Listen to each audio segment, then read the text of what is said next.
நற்செய்தி வாசகம். யோவான் எழுதிய நற்செய்தி 16ஆம் அதிகாரம் இறைவசனம் 29 33 முடிய.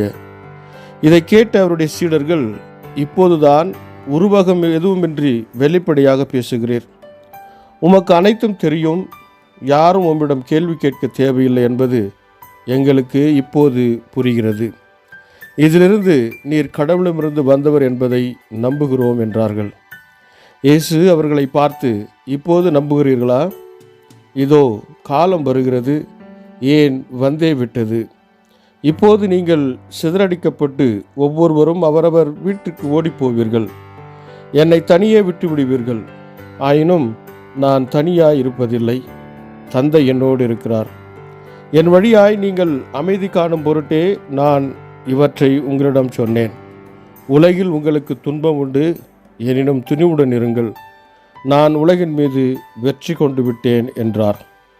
கிறிஸ்து வழங்கும் நற்செய்தி. கிறிஸ்துவே உமக்கு புகழ். ಯೋಹಾನ ಅಧ್ಯಾಯ 16 ವಚನ 29 33 ಆಗ ಶಿಷ್ಯರು ಯೇಸುವಿಗೆ, ಈಗ ನೀನು ನಮ್ಮೊಂದಿಗೆ ಸ್ಪಷ್ಟವಾಗಿ ಮಾತಾಡುತ್ತಿರುವೆ, ಅರ್ಥವಾಗದಂಥ ಕಠಿಣ ಮಾತುಗಳನ್ನು ನೀನು ಬಳಸುತ್ತಿಲ್ಲ. ನಿನಗೆ ಎಲ್ಲ ಸಂಗತಿಗಳು ತಿಳಿದಿವೆ ಎಂದು ನಮಗೆ ಈಗ ತಿಳಿಯಿತು. ಒಬ್ಬನು ಪ್ರಶ್ನೆಯನ್ನು ಕೇಳುವುದಕ್ಕಿಂತ ಮೊದಲೇ ನೀನು ಅವನ ಪ್ರಶ್ನೆಗೆ ಉತ್ತರ ಕೊಡಬಲ್ಲೆ. ಇದರಿಂದಾಗಿ ನೀನು ದೇವರಿಂದ ಬಂದವನೆಂದು ನಾವು ನಂಬುತ್ತೇವೆ ಎಂದು ಹೇಳಿದರು.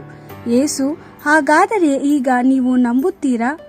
ನನಗೆ ಕಿವಿಗೊಡಿರಿ. ನೀವು ಚದರಿ ಹೋಗುವ ಕಾಲ ಬರುತ್ತಿದೆ. ನಿಮ್ಮಲ್ಲಿ ಪ್ರತಿಯೊಬ್ಬನು ತನ್ನ ಸ್ವಂತ ಮನೆಗೆ ಚದರಿ ಹೋಗುವನು. ಆ ಸಮಯ ಈಗಲೇ ಬಂದಿದೆ.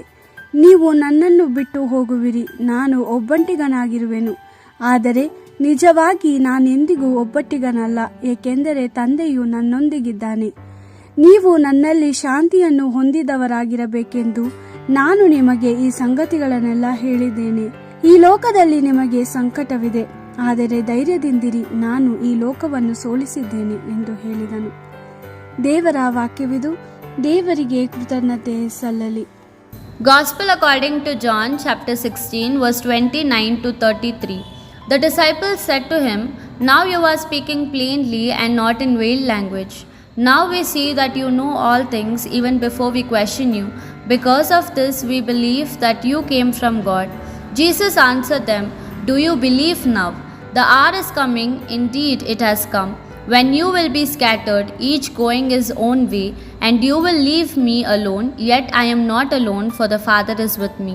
I have told you all this so that in me you may have peace. In the world you will have suffering, but take courage, I have overcome the world."